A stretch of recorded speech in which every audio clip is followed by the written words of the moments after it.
Hello, मैं कीर्ति Awasthi, diet lecturer Barabanki से। आज हम लोग लेव वाइगोस्की की थ्योरी पढ़ेंगे। लेव वाइगोस्की का देखिए जो सिद्धांत है वो क्या कहलाता है, सामाजिक सांस्कृतिक विकास सिद्धांत, सोशियो कल्चरल थ्योरी। तो इनका ये मानना था कि बालक का जो भी विकास है वो समाज में रह करके होता है, सामाजिक परस्पर अंतर क्रिया के द्वारा होता है। देखिए सबसे पहले जान लेते हैं, ये रूस के मनोवैज्ञानिक थे। दूसरा चीज इन्होंने कहा है कि बालक का विकास कैसे होता है, सामाजिक अंतर क्रिया के माध्यम से, अंतः क्रिया, है ना, कि बालक जो कुछ भी सीखता है वो एक इंटरेक्शन से होता है। देखिए बालक को अगर छोटे से समूह में रखेंगे तो वो उतनी ही बातें जानेगा जो उस समूह द्वारा सीखी या करी जा रही होंगी। अगर उसकी संस्कृति का डेवलपमेंट बहुत ज़्यादा हो गया होगा और उसको बड़े समूह से इंटरेक्शन का मौका मिलेगा, सामाजिक अंतःक्रिया का मौका मिलेगा, तो ऐसे में क्या होगा कि वो और ज़्यादा चीज़ें जान जाएगा। अच्छा, इसको एक सिंपल से उदाहरण से हम समझ सकते हैं।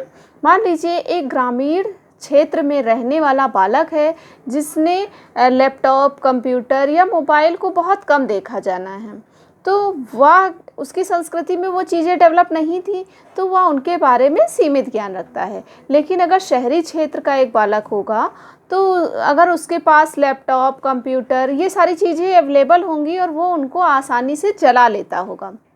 देखिए सेम एज ग्रुप होने के बावजूद उसकी संस्कृति का डेवलपमेंट ऐसा है, उसके आसपास के वातावरण का डेवलपमेंट ऐसा है जिससे वह ये सारी चीज़ें सीख ले रहा है। जबकि जहाँ की संस्कृति डेवलप कम होगी वहाँ का बालक का विकास या अधिगम का विकास भी उतना ही सीमित होगा। तो यही बात कही है लेव वाइगोस्की ने, कहा है कि बालक जितना ज़्यादा सामाजिक अंतर्क्रिया करेगा वह उतना ज़्यादा सीखेगा। अगर कोई बालक केवल 5 लोगों के संपर्क में है तो वह 5 लोगों के हाव भाव, विचार और भाषा को सीखता है। लेकिन अगर वह 50 लोगों के जो है संपर्क में है तो वह 50 लोगों के हाव भाव, भाषा और विचार को सीखता है। वाइगोस्की ने देखिए सामाजिक सांस्कृतिक विकास के 3 प्रमुख तत्व बताए हैं। पहला तत्व इन्होंने क्या कहा है कि बालक का विकास जो होगा वो किससे होगा, भाषा एवं खेल के माध्यम से। इन्होंने कहा जैसा कुछ भी विकास होना है उस विकास में महत्वपूर्ण है भाषा। जब भाषा होगी तभी बालक अपने विचारों को दूसरों के समक्ष बोल पाएगा और दूसरों के विचारों को भाषा के माध्यम से ही एडॉप्ट कर पाएगा, समझ पाएगा, है ना। दूसरी चीज़ इन्होंने जो बताई वो कहा है कि संभावित विकास और वास्तविक विकास के बीच का जो अंतर है इसको कहा है निकटतम विकास क्षेत्र। निकटतम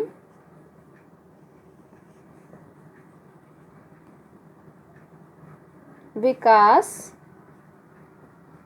क्षेत्र, है ना, इसको ZPT शॉर्ट फॉर्म में कहते हैं।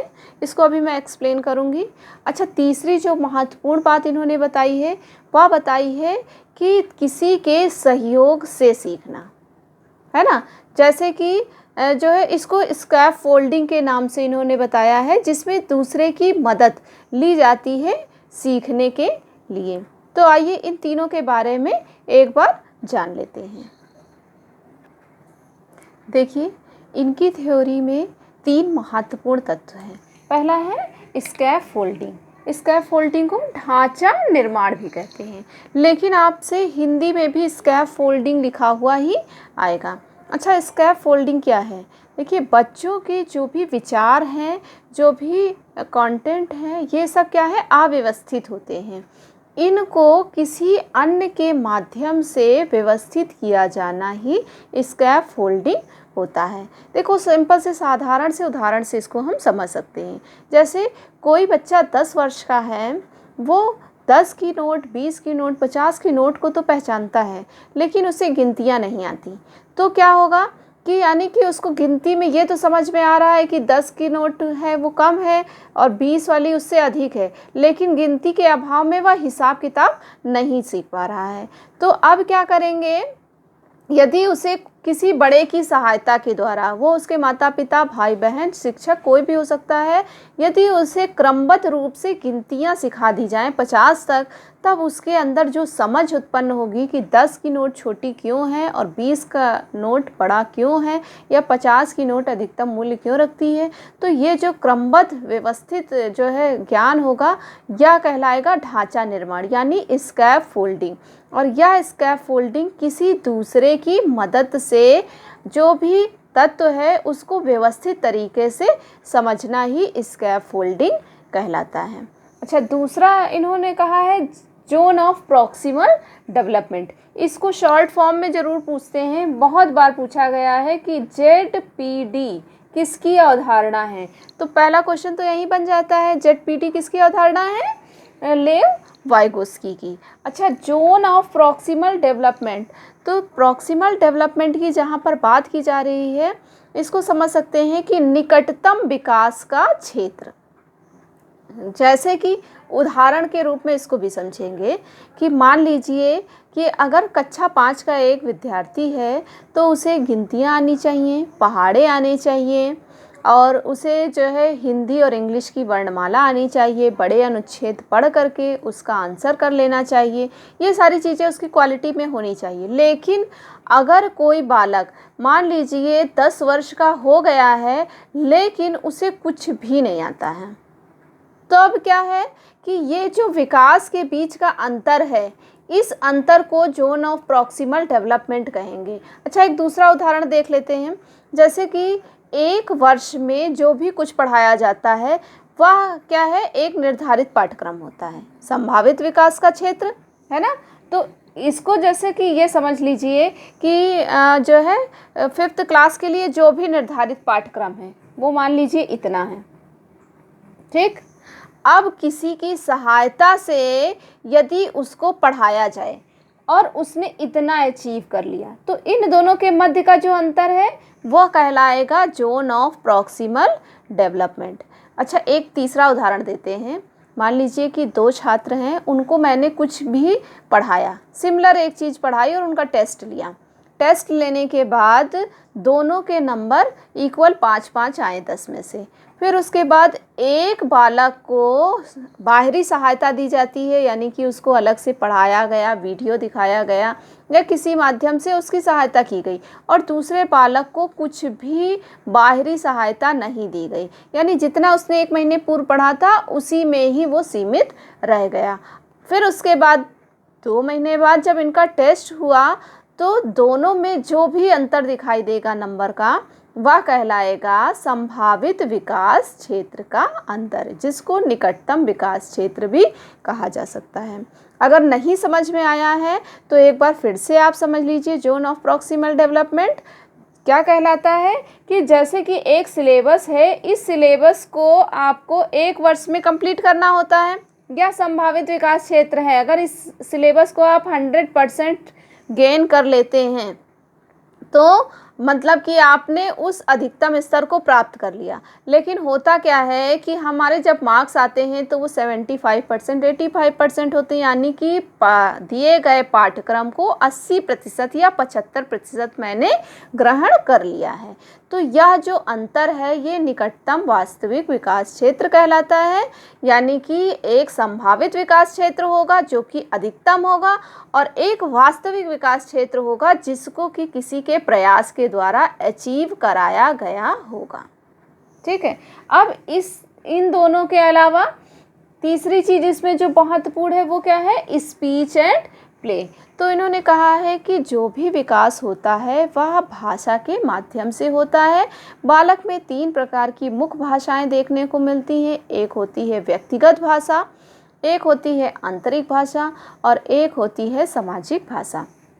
देखिए, जो सामाजिक भाषा होगी ये कहाँ से सीखी जाएगी, समाज के माध्यम से, सामाजिक भाषा। दूसरा है आंतरिक भाषा, इनर लैंग्वेज,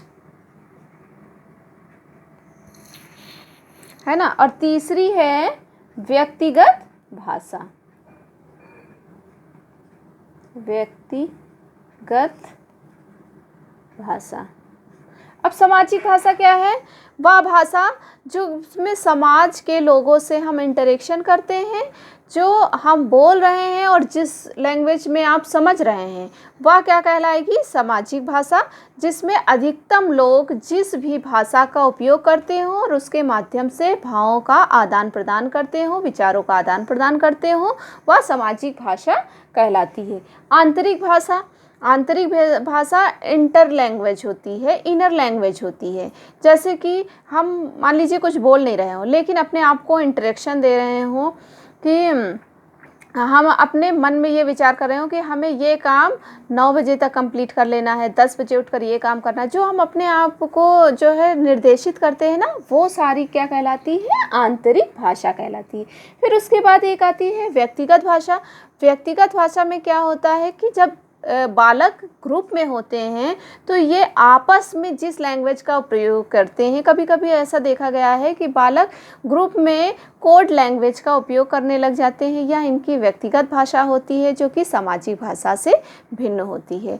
और इस भाषा और साथ ही साथ खेल का उपयोग करते हुए बालक में विकास को देखा जाता है। तो यह लेव वाइगोत्स्की की थ्योरी थी, जिसमें इन्होंने कहा कि बालक सामाजिक अंतःक्रिया के माध्यम से सीखता है। दूसरी चीज़ इन्होंने बताया कि सीखने में स्कैफोल्डिंग यानी और ZPD और रोल ऑफ स्पीच का महत्वपूर्ण स्थान होता है। और एक बात इन्होंने ये भी कही है कि बालक को जो भी सहायता दी जाती है वह अस्थायी सहायता होती है, यानी कि जिस भी कॉन्सेप्ट को हम बालक को क्लियर करेंगे वह एक कॉन्सेप्ट होगा ना, तो यह अस्थायी रूप से है। हम हमेशा हर एक चीज़ को सीखने के लिए भाषा बालक का सहायता नहीं करते। Okay, thank you.